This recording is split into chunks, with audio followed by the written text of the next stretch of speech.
Hey everyone, welcome to episode 1 of Shameless Cashgrab, where I review the 11 movies in the Strange Things box set from Mill Creek Entertainment. I am about to watch Pulse, the first movie in the set, a movie from 1988 starring Cliff DeYoung and Roxanne Hart. Is this going to be a good way to start off this series, or is it going to be an ill omen for what will come later? Well, I'm probably going to find out tonight, tomorrow, or this weekend, depending on things. But for you folks at home, you're finding out in a few seconds.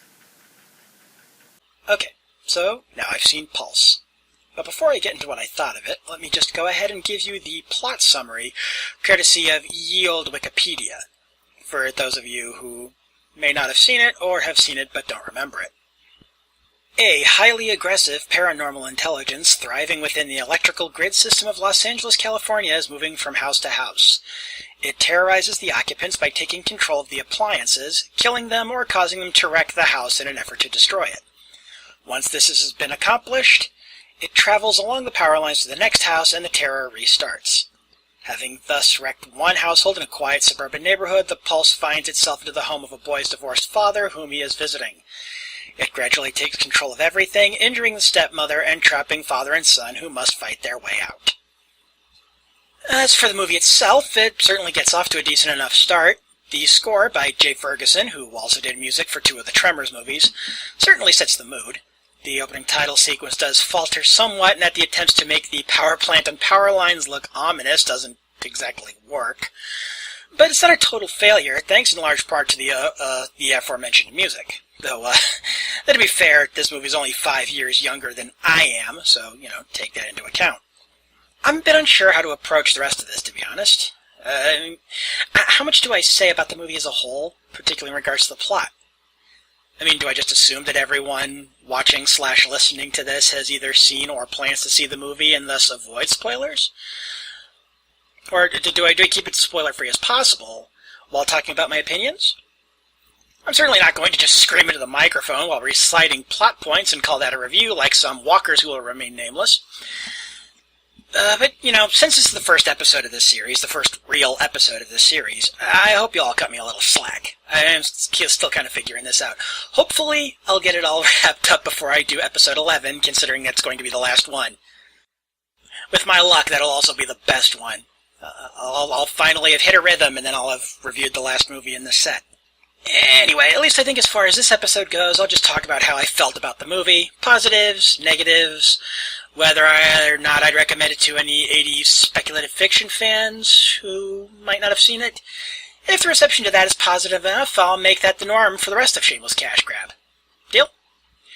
Just be sure to leave a comment, either way. As a side note, I do find it amusing that the first movie in this box set has a small role for Tim Russ, who was Tuvok on Star Trek Voyager. And I literally just finished rewatching Voyager for the first time since it aired on terrestrial television, just before watching this movie. Coincidence? Yes, absolutely. Coincidences happen all the time. Now back to the movie. Though speaking of coincidences, our main child protagonist, a kid who lives in Denver going to California to visit relatives. That's pretty much me. Okay, I live in California right now, but before then... Okay, it's a little weird. Okay, before I forget, I'm going to refrain from making any comments on the child actors in the movie. And I think I might make that a norm for the rest of the box set as well. Child actors are always hit or miss, and it always feels unfair to pick on little kids when their acting isn't anything special. I mean, they're kids. There's always room for them to grow into it. And sometimes even the good movies can have bad kid characters in them, so, like I said, hit or miss. I mean, look at Shane. Great movie, but damn, that little kid was annoying as fuck sometimes. Am I going to bleep that? I don't think I'm going to bleep that. Anyway, in addition to the score that I mentioned earlier, getting back to actually talking about the movie, another positive I give Pulse is the cinematography. Excellent use of shadow and darkness, and some good camera work here too. So whatever else I put in the con category, because I'm going to do some pros and cons later, I can't take away that some of the shots where like the camera goes inside pieces of technology, like inside the TV or the thermostat, and when the evil electricity, and yeah, I know it's a funny thing to say, but when it starts futzing with everything, it's all very nicely done. I think even by today's standards, those are some good camera moves. And it only takes about 15 minutes for the antagonist of the movie, the evil electricity, to show up, so no unnecessary dragging things out. Major plus there. I mean, you could say that it's too soon, but, this movie's only got a 91-minute runtime. And, of course, we got a obligatory scary old man who, warns the hero. You gotta have one of those. Although he shows up a little later in the movie than I would have liked.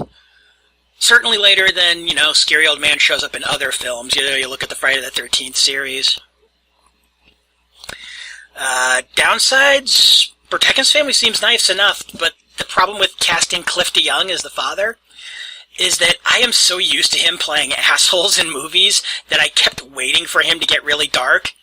And it did kind of happen a little bit in just one scene, but it was a scene that in-universe took place barely a few hours after his son nearly died, so you can kind of forgive that. But again, I've seen Cliff DeYoung play assholes in so many movies, I just kept expecting it, and, that's not on the movie, though. That's my bias talking here. Knock against the movie, you got generic 80s bullies, little kids bullying the protagonist, and not only are they generic, they are in there so briefly, it makes no sense for them to be there at all. There's, no real payoff there. Now, I was bullied in school, but my experiences with bullies were usually, well, frankly, worse than you usually get in 80s and 90s movies. Except unless it's like an R-rated movie, then my experiences were better than the bullies in the movies. Hollywood's weird like that. But it's a cliche that, I've been tired of for years, and a lot of internet reviewers are too. You watch enough of them, you pick up on things like that. It's like, yeah, Stranger Things, the show that this box set's cover art is ripping off, they had bullies in there too, but they were a little bit more realistic, and one of them even actually tries to make things right. What a novel idea.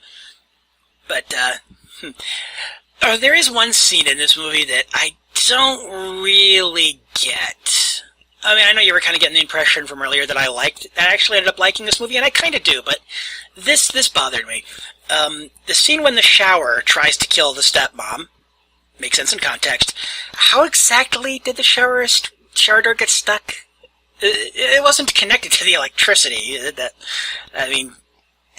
electric shower door would be a really stupid idea, and so this movie rightly didn't have one, but that creates the slight problem. Is she should have been able to shove it open, even if the metal expanded from the heat. Well, it almost certainly expanded from the heat, but there's no way it could have expanded that much. It's like she might have had to shove a lot harder than she normally would, but no, that was a problem. I don't know. Maybe they just couldn't keep Roxanne Hart along there for filming for very long. I don't know. This was what, 1988. So Oh, no. This would have been years after. This would have been a couple of years after she did Highlander. Yeah. Well, anyway, another knock here, another point deducted is for the ending.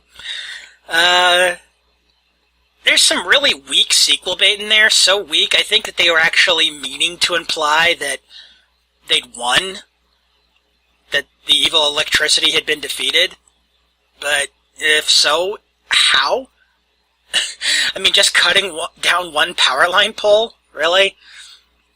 It's stated in the movie by Crazy Old Man that there were more than a dozen, maybe at least 20 houses before the house that is the focus, the main setting of the film.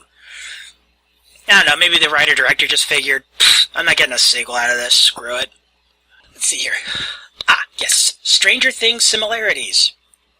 I'm going to make that a regular thing here, since I mean, the box set is clearly meant as a cash-in on Stranger Things, and the show is called Shameless Cashgrab, so I would be remiss if I didn't mention Stranger Things at least once an episode. And so what do we have here in terms of similarities to Stranger Things?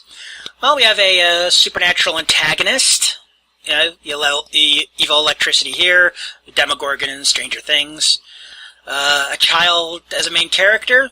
Well, in Stranger Things had several children as a main character. Here we only get... Oh, stupid man, I should have written down the kid's name. I think David. And David comes from divorced parents, sort of like Will Byers, the child who's... Okay, you've probably all seen Stranger Things at this point. If you're watching this, I'm willing to bet you've seen Stranger Things, so I'm just going to say it. The child whose disappearance sets off the main plot. Of course, the child of divorce in this movie doesn't disappear, but, But yeah, based on that, I can absolutely see why whoever it was at Mill Creek that was in charge of putting this set together put this movie in the set. So, final verdict, not a bad movie for when it's made. It's got plot holes, but, what 80s movies, especially horror movies, didn't. Well, really, any movie has plot holes when you get right down to it. There are a few contrivances that stretch credibility, like the thing with the shower door, but I've seen way worse in movies that got way higher Rotten Tomato scores, I can speak English, than this one. So, yeah, if you like 80s horror movies, and you haven't seen Pulse yet, I'd say give it a go. Probably not going to be on your favorites list, and I honestly doubt I'll ever watch it again, but I don't feel like I wasted my time. It's not like this is Iron Fist or anything.